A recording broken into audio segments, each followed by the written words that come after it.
Me llamo Carmen López, tengo 64 años, y el día de la boda de mi hijo me sentaron en la cocina entre ollas hirviendo y platos sucios mientras afuera sonaba la música que yo misma había pagado. Sonreí, me callé, y en ese silencio decidí algo que nadie vio venir. La mañana empezó como tantas otras en mi vida temprano, con los nervios apretándome el pecho y una lista mental de cosas por comprobar.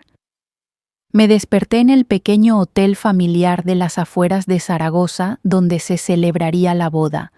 No era un lugar lujoso, pero sí digno, limpio, de esos que llevan décadas celebrando comuniones, bautizos y bodas de pueblo. Yo lo había elegido porque conocía a los dueños desde hacía años y porque, sobre todo, podía pagarlo sin endeudarme. Había trabajado 40 años como administrativa en una gestoría. Nada extraordinario, pero siempre ahorré.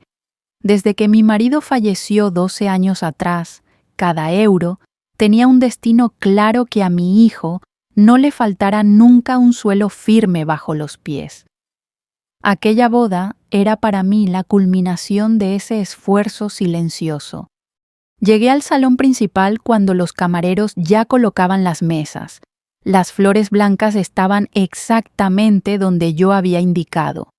El cuarteto de música afinaba en un rincón. El encargado del bar me saludó con respeto. Todo estaba en orden, o eso creí. Vi a mi hijo Daniel nervioso ajustándose la corbata. Me acerqué a darle un beso. Me sonrió con prisa, distraído. Detrás de él apareció Laura, su prometida, alta, impecable, con esa mirada que nunca supe descifrar del todo. Me dio 2 besos fríos y siguió hablando con la organizadora como si yo no estuviera. No le di importancia. Me repetí lo que tantas veces había pensado: hoy no es mi día. Hoy me callo. Las madres de mi generación aprendimos eso muy pronto. Poco antes de que llegaran los invitados, una camarera joven se me acercó. Tenía la sonrisa tensa, como quien transmite un mensaje incómodo. Señora. Carmen, ¿verdad? Asentí. Me dicen que su sitio es por aquí. Me condujo por un pasillo estrecho lejos del salón hasta una puerta batiente. Al abrirla, el olor a fritura y caldo me golpeó la cara. La cocina. Cocineros trabajando a toda prisa, bandejas entrando y saliendo, ruido, calor. Aquí puede sentarse, dijo señalando una silla junto a una pared. Es solo un momento. La miré sin entender. Pensé que era un error. Esperé. Pasaron 10 minutos, luego 20. Nadie vino a buscarme. Fue entonces cuando vi a Laura entrar en la cocina con el vestido aún cubierto por una bata blanca. Se acercó, me miró de arriba abajo y dijo en voz baja pero firme: «Es mejor así, Carmen. No queremos líos hoy, usted entiende». No pregunté qué líos, no pregunté por qué. Entendí perfectamente. Asentí despacio. Sonreí. «Claro, hija», le dije, «lo que tú digas». Laura salió sin mirarme de nuevo. Yo me quedé allí con las manos cruzadas sobre el bolso, escuchando de fondo la música que empezaba a sonar. La música que yo había contratado, los músicos que yo había pagado, el bar libre que yo había cerrado con el encargado hacía solo una semana, las flores que yo había elegido una por una. Nadie en la cocina sabía quién era yo. Para ellos era solo una mujer mayor sentada en un rincón. Pero me trataron mejor que mi propia familia. Me ofrecieron agua. Una cocinera me preguntó si estaba bien. Le dije que sí. Mientras los platos salían hacia el salón, yo repasaba mentalmente cada factura, cada contrato. Todo estaba a mi nombre. Siempre había sido así. Daniel nunca se ocupó de esas cosas. «Mamá, tú sabes», me decía. Y yo sabía pagar, sabía firmar, sabía callar. Escuché los aplausos, los votos, las risas. Me imaginé a los invitados levantando copas que yo había pagado brindando, sin saber que la madre del novio estaba sentada junto a un fregadero. Y entonces, por primera vez en mucho tiempo, no sentí rabia, sentí claridad. Saqué el móvil del bolso, miré la pantalla un segundo, respiré hondo. Nadie en la cocina me prestaba atención. Afuera la boda seguía su curso perfecto. Sonreí otra vez, me callé y marqué el primer número. La cocina no era un lugar para una madre el día de la boda de su hijo, pero allí estaba yo sentada en una silla de madera con el bolso apretado contra el pecho, como si fuera un salvavidas. El suelo estaba húmedo, alguien había derramado agua cerca de los fogones, y el aire era espeso, cargado de vapor y órdenes gritadas a media voz. Nadie parecía tener tiempo para preguntarse por qué una mujer vestida de ceremonia ocupaba aquel rincón. Desde mi silla veía a los cocineros moverse con una coordinación que me recordó a mis años en la gestoría. Cada uno sabía exactamente qué hacer sin necesidad de alzar la voz. Había respeto, algo sencillo pero real, mucho más del que había sentido fuera en el salón entre flores y sonrisas falsas. El ruido de los platos chocando me traía recuerdos, no de bodas ni de fiestas, sino de domingos familiares, de cuando Daniel era pequeño y yo cocinaba para todos con lo poco que había. Pensé en lo mucho que había cambiado todo, o quizá no, tal vez solo se había revelado lo que siempre estuvo ahí. Una cocinera mayor con el pelo recogido en un moño apretado se me acercó con un vaso de agua. «Beba un poco, señora», me dijo. «Aquí hace calor». Le di las gracias. Me miró a los ojos como si quisiera decir algo más, pero no preguntó. En España, a cierta edad, aprendemos a no hurgar en dolores ajenos. Me sentí agradecida por ese silencio. A través de la puerta entreabierta escuchaba la música del cuarteto. Reconocí la pieza. La había elegido yo pensando que a mi marido le habría gustado. Por un momento me pregunté qué habría hecho él en mi lugar. Luego dejé de hacerlo. Ya no estaba. Ahora todo dependía de mí. El móvil vibró en mi mano. Era el encargado del salón. No contesté aún. Miré la pantalla, respiré despacio. Afuera los invitados ya estarían sentados. Daniel estaría esperando. Laura nerviosa, revisando que todo saliera perfecto. Perfecto para ella. Recordé la primera vez que Laura vino a casa. Yo había preparado un guiso sencillo. Ella apenas probó bocado. Dijo que no le gustaba la comida tan pesada. Sonreí entonces también. Me callé. Pensé que era una diferencia generacional. Siempre buscamos excusas para no ver lo que no queremos. El calor me hacía sudar ligeramente en la nuca. Me levanté un momento y caminé unos pasos por la cocina para estirar las piernas. Nadie me dijo nada. Pasé junto a una mesa llena de platos preparados para salir. Platos caros bien presentados que yo había probado uno por uno durante la degustación semanas antes. Todo eso se estaba sirviendo gracias a mí, mientras yo no tenía ni un sitio asignado. Volví a sentarme. El vaso de agua ya estaba vacío. La cocinera me lo llenó de nuevo sin decir palabra. Ese pequeño gesto me apretó el pecho más que la humillación, porque demostraba que el respeto no cuesta dinero. El móvil vibró otra vez. Esta vez contesté. Carmen dijo, el encargado. Tenemos un pequeño problema. Los músicos preguntan si seguimos adelante con el segundo pase. Miré la puerta imaginando el salón. Imaginé a Laura girándose, frunciendo el ceño. Imaginé a Daniel mirando alrededor sin entender. De momento no respondí con voz tranquila. Luego le digo. Colgué. Nadie en la cocina parecía haber notado nada, pero dentro de mí algo se había movido. No era venganza, era equilibrio.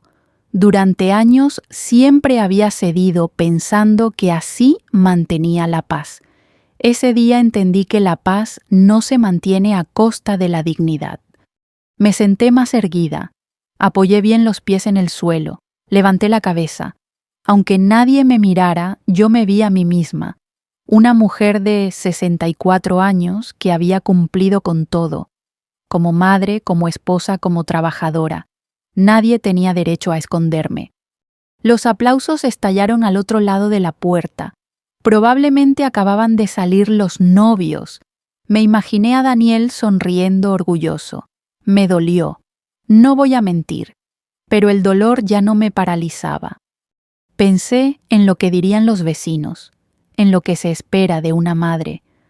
No armes escándalo, me habría dicho mi propia madre, y durante años le hice caso. Pero aquello no era un escándalo, era una consecuencia. El encargado volvió a llamar. Esta vez contesté al primer tono. «Carmen, ¿pasa algo?», preguntó con cautela. «No pasa nada», dije. «Solo necesito confirmar unas cosas. Los contratos están a mi nombre, ¿verdad?». Hubo un silencio breve al otro lado. «Sí, claro. Todo está a su nombre». Asentí, aunque no podía verme. «Entonces espere mis instrucciones». Colgué. Guardé el móvil en el bolso. Me quedé unos segundos mirando mis manos ligeramente temblorosas. No de miedo, sino de emoción contenida. Me había callado mucho tiempo. Pero el silencio, cuando se elige, también puede ser una forma de hablar. Desde la cocina escuché cómo la música se detenía de repente. Un murmullo recorrió el salón. Sonreí muy despacio. No por maldad, por justicia. El silencio que siguió a la música cortada fue espeso, casi palpable, incluso desde la cocina. Los cocineros se miraron entre ellos confundidos. Uno de ellos murmuró que algo raro pasaba en el salón. Yo permanecí sentada con la espalda recta como si nada tuviera que ver conmigo. Por fuera seguía siendo la mujer callada del rincón. Por dentro estaba más despierta que nunca. Mientras el murmullo crecía al otro lado de la puerta, mi mente viajó atrás, muy atrás, a una época en la que sonreír y callar no eran una estrategia, sino una necesidad. Me vi a mí misma con 25 años recién casada, aprendiendo a no contradecir, a no molestar, a no pedir demasiado. En la España de entonces, las mujeres de mi generación no crecimos pensando en límites, sino en sacrificios. Cuando nació Daniel, mi mundo se redujo a él. Todo lo demás quedó en segundo plano. Dejé oportunidades laborales, acepté horarios imposibles, guardé silencios que no me correspondían. Es lo que hace una madre, me repetía, y durante mucho tiempo lo creí de verdad. Recordé las primeras discusiones con mi marido sobre el dinero. Él era buen hombre, pero de otra época. ¿Para qué guardar tanto?, decía. Yo guardaba igual. No por desconfianza, sino por intuición. Algo dentro de mí sabía que la vida podía girar en cualquier momento. Cuando él enfermó, esos ahorros pagaron médicos, medicinas, tranquilidad. Cuando murió, pagaron estabilidad.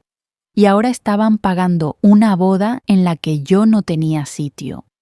Escuché pasos apresurados en el pasillo. Alguien abrió la puerta de la cocina y la volvió a cerrar enseguida. El ambiente estaba cambiando. No sabía exactamente qué estaba ocurriendo fuera, pero lo intuía, y aún así no sentía prisa. Había aprendido que las decisiones importantes no se toman corriendo. Saqué el móvil de nuevo sin encender la pantalla. Lo sostuve entre las manos notando su peso. Pensé en todas las veces que había marcado números para solucionar problemas ajenos, el del colegio, el del banco, el del médico de Daniel. Siempre para otros. Esta vez era para mí. La cocinera del Moño volvió a pasar junto a mí. Me miró con curiosidad, quizá con preocupación. «¿Está todo bien, señora?», preguntó. «Sí», respondí. Todo está exactamente como tiene que estar. Ella asintió, aunque no parecía entender. No importaba. No todo necesita explicación inmediata.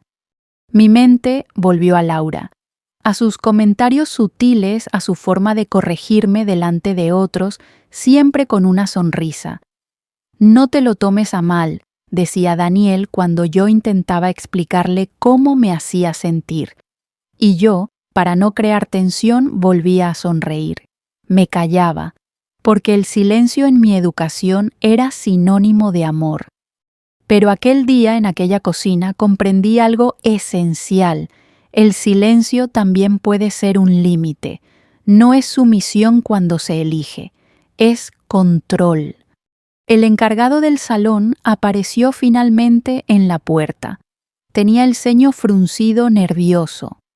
Carmen dijo en voz baja: los novios preguntan qué está pasando. La música, el bar. Le miré a los ojos por primera vez desde que llegué. Todo lo que se ha contratado está a mi nombre, dije con calma. Y yo decido. Tragó saliva. ¿Quiere que...? Le hice un gesto suave con la mano pidiéndole tiempo.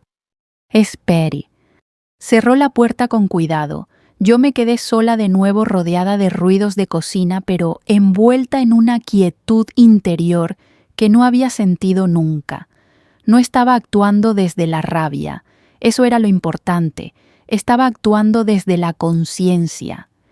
Pensé en lo que vendría después, en las llamadas, en los reproches, en las lágrimas. Nada de eso me asustaba ya, porque por primera vez no estaba reaccionando, estaba eligiendo. Escuché gritos ahogados fuera. Alguien llamó mi nombre.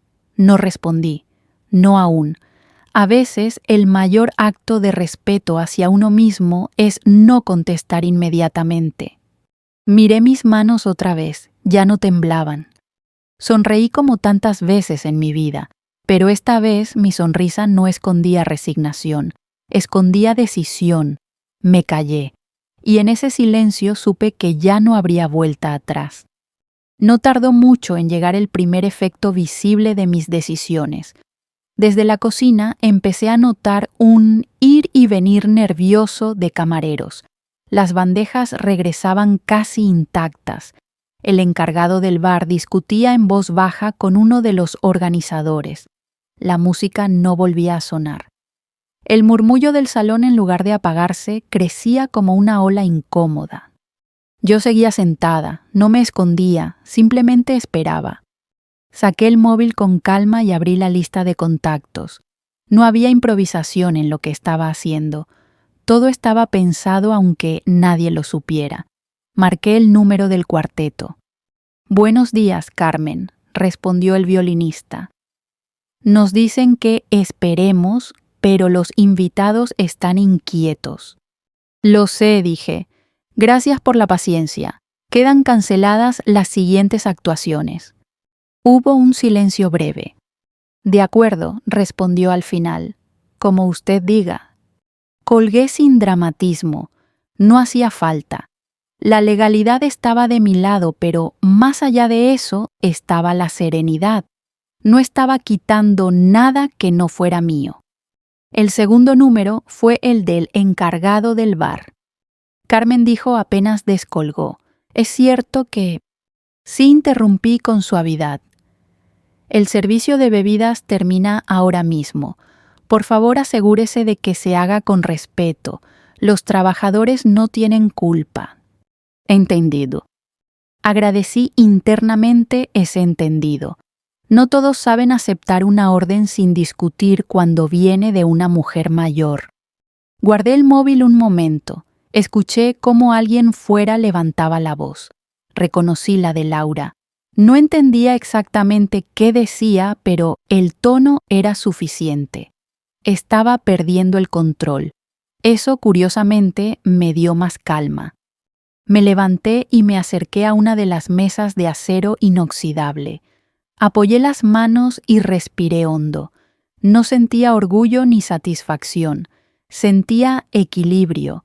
Durante demasiados años la balanza había estado inclinada siempre hacia el mismo lado.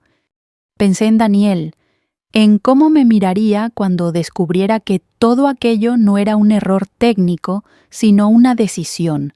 Me dolía anticipar su decepción, pero también sabía algo que nunca antes había tenido tan claro: el amor no se demuestra permitiendo la falta de respeto. El encargado volvió a aparecer en la puerta, esta vez acompañado por Daniel. Mi hijo estaba pálido, los ojos desorbitados. Jamás lo había visto así. Mamá dijo: ¿Qué está pasando? Lo miré, no como madre preocupada, como mujer. Estoy sentada en la cocina, respondí. Eso es lo que está pasando. Daniel miró alrededor confundido. Vio las ollas, el suelo húmedo, la gente trabajando. Trató de sonreír nervioso. Será un malentendido, ahora mismo lo arreglo. No dije, no lo vas a arreglar. Laura apareció detrás de él. Ya no llevaba la bata. El vestido impecable contrastaba con su expresión crispada. Esto es ridículo, dijo. Estás arruinando nuestra boda. La miré despacio, sin odio, sin ironía. Yo no he arruinado nada, respondí. Yo he pagado todo, y hoy he aprendido dónde está mi lugar para vosotros. Daniel dio un paso hacia mí. Mamá, por favor. Levanté la mano pidiéndole silencio. Era la primera vez en su vida que lo hacía. Se quedó quieto. He pasado años callando para no incomodar, continué. Hoy no voy a hacerlo.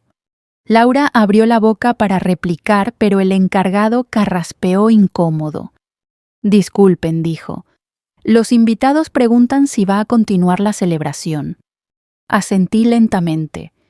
No respondí. La celebración, tal y como estaba prevista, termina aquí. Daniel me miró como si no me reconociera. Quizá no lo hacía.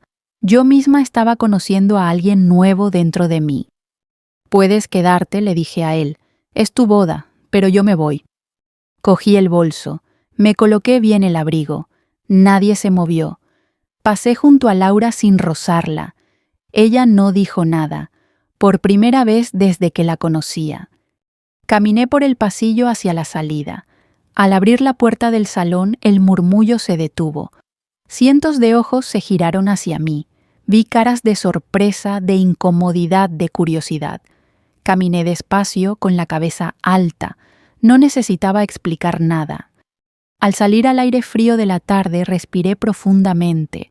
No sabía qué vendría después, pero sabía algo con absoluta certeza: nunca más volvería a sentarme en una cocina para que otros brillaran.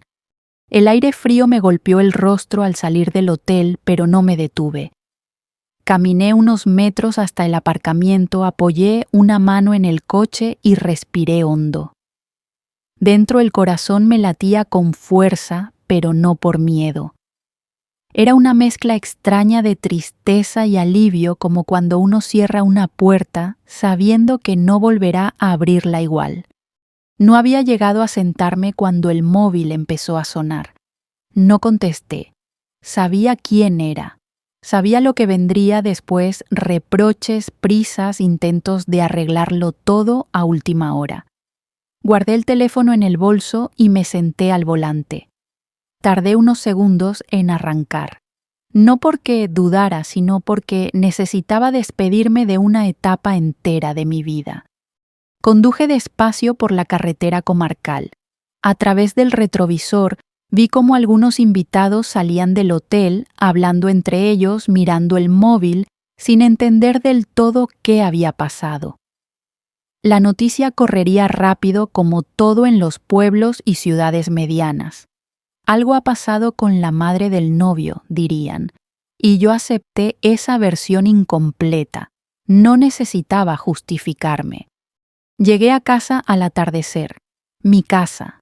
El piso donde había vivido con mi marido, donde crié a Daniel, donde siempre había esperado con la mesa puesta. Entré, dejé el bolso en la silla de la cocina y me quedé de pie escuchando el silencio. Por primera vez en años no era un silencio impuesto, era mío. Me preparé una infusión y me senté junto a la ventana. Afuera los vecinos paseaban al perro, los niños jugaban, la vida seguía. El móvil volvió a sonar. Esta vez lo miré. 17 llamadas perdidas, mensajes, audios. No los abrí. Aún no. Pensé en lo que había ocurrido en el salón después de mi salida. Me lo imaginaba, la confusión, las miradas incómodas, la sensación de que algo no encajaba. En España, las bodas son más que celebraciones, son escaparates de familia, y cuando algo se rompe, ahí se nota. Al anochecer llamaron a la puerta. Supe quién era antes de abrir. Daniel estaba en el rellano con el traje arrugado y la corbata deshecha. Parecía un niño perdido. Mamá dijo apenas me vio: necesitamos hablar. Lo dejé pasar, no dije nada. Se sentó en el sofá, miró alrededor como si aquel lugar ya no le perteneciera del todo. Laura está destrozada, empezó. Los invitados se fueron. Todo fue un desastre. Asentí. ¿Y tú? Pregunté. Se quedó callado. Bajó la mirada. Yo no supe qué hacer. Me senté frente a él, no como madre protectora, sino como mujer que exige respeto. Eso es lo que ha pasado siempre, Daniel, dije, que no sabes qué hacer cuando alguien me falta al respeto, y entonces eliges no hacer nada. Le tembló la voz. No pensé que fuera para tanto. Para ti no lo era, respondí. Para mí sí. Hubo un silencio largo. Esta vez no fue cómodo para él, y lo necesitaba. ¿Sabes lo que sentí cuando me sentaron en la cocina?, continué. No vergüenza. Sentí que ya no importaba. Después de todo lo que hice, Daniel se llevó las manos a la cara. No quise que pasara así. Pero pasó, dije, y yo reaccioné como supe. Arruinaste mi boda, susurró. Lo miré con firmeza. No, hijo. Tu boda se sostuvo sobre algo frágil. Yo solo dejé de sujetarlo. No lloré. No levanté la voz. Él sí lo hizo un poco. Luego se calmó. Hablamos durante horas, no para culpar, sino para entender. Por primera vez Daniel escuchó sin interrumpir. Por primera vez yo hablé sin justificarme. Cuando se fue ya de madrugada me sentí agotada, pero en paz. Sabía que aquello no terminaba ahí. Vendrían días difíciles, pero también sabía que había recuperado algo que no estaba dispuesta a perder de nuevo. Apagué las luces y me fui a la cama. Antes de dormir pensé en la cocina del hotel, en aquella silla, y comprendí que salir de allí no había sido huir, había sido volver a mí.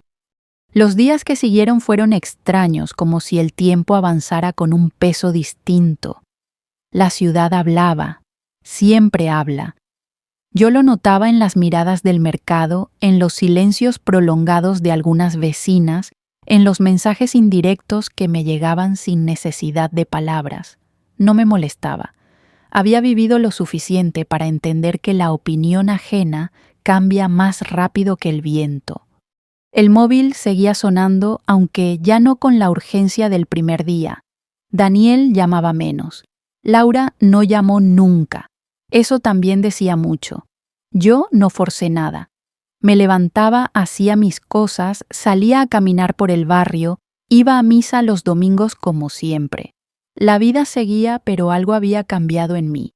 Ya no sentía esa necesidad constante de anticiparme a los deseos de los demás. Una tarde recibí un mensaje corto de Daniel. ¿Podemos vernos? Nada más. Sin reproches, sin dramatismo. Acepté. Quedamos en una cafetería de las de toda la vida cerca del Ebro, un lugar neutro.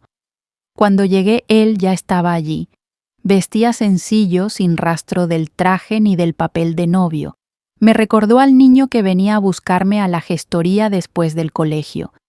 Nos sentamos frente a frente, pedimos café. Pasaron unos segundos sin hablar. No me apresuré. He pensado mucho, dijo al fin, mucho más de lo que crees. Asentí, no sonreí, no era momento de consolarlo. He hablado con Laura, continuó. No fue fácil. No esperaba que lo fuera, respondí. Bajó la mirada. Ella no se dio cuenta de lo que hacía. Dice que estaba nerviosa, que no pensó. Las decisiones importantes no se toman solo con la cabeza fría, le dije. También se toman con valores. Daniel respiró hondo. Yo fallé, admitió, por no poner límites, por dejarte sola.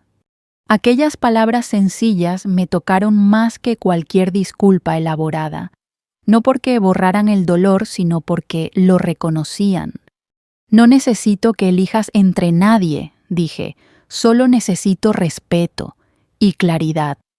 Hablamos largo rato, de mi vida, de la suya, de cómo las dinámicas familiares se van torciendo cuando nadie se atreve a decir hasta aquí.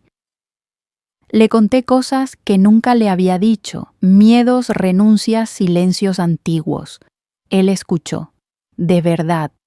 Laura quiere verte, dijo finalmente, para pedirte perdón. No respondí enseguida. Miré por la ventana al río avanzando despacio, constante. La veré, dije al fin, pero no para volver a como antes. Daniel asintió, lo entendió. El encuentro con Laura fue días después en mi casa. Entró con cautela, sin el aplomo que siempre la había acompañado. Se sentó rígida en el sofá con las manos juntas. Habló poco, lloró un poco. Dijo, lo siento varias veces. No supe si era suficiente, pero tampoco esperaba perfección, esperaba verdad. No quiero pelear, le dije.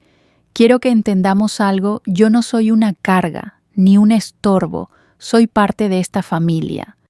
Laura levantó la mirada, asintió, no prometió nada, pero escuchó, y eso para empezar bastaba. Cuando se fueron me quedé sola otra vez. Pensé en lo ocurrido, en cómo el silencio cuando se prolonga demasiado se convierte en distancia, pero cuando se rompe a tiempo puede abrir caminos nuevos. Esa noche dormí tranquila, no porque todo estuviera resuelto, sino porque ya no dependía solo de mí. Había puesto las cartas sobre la mesa, ahora cada uno debía decidir qué hacer con ellas.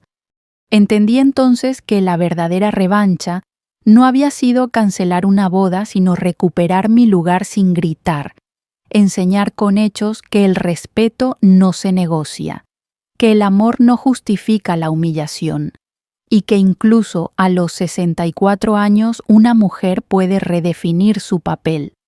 El tiempo hizo lo que mejor sabe hacer, colocar cada cosa en su sitio sin prisa pero sin pausa.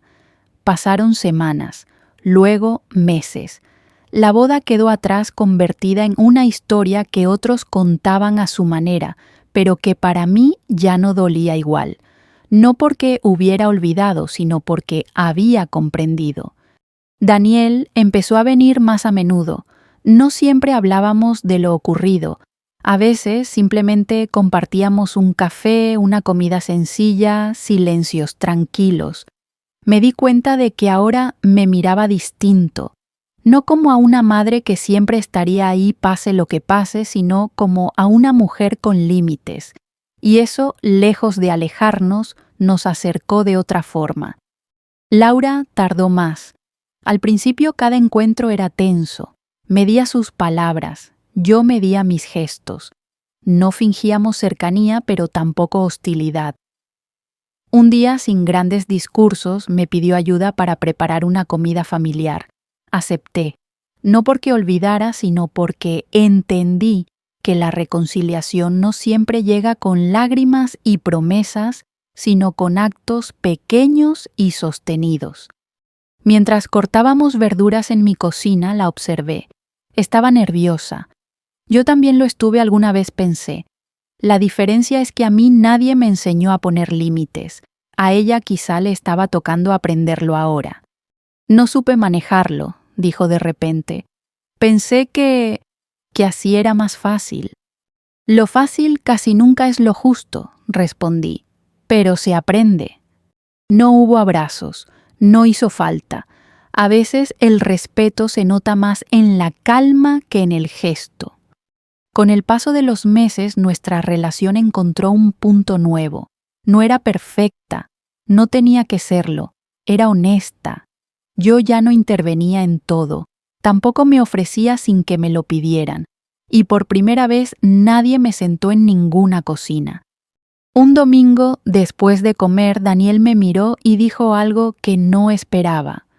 Gracias por aquel día. Levanté la vista. ¿Por qué?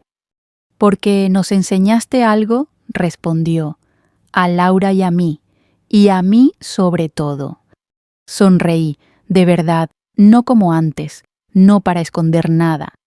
Esa noche, sentada en mi sillón, pensé en cuántas mujeres de mi edad habrían vivido situaciones parecidas, en cuántas habrían callado hasta desaparecer un poco.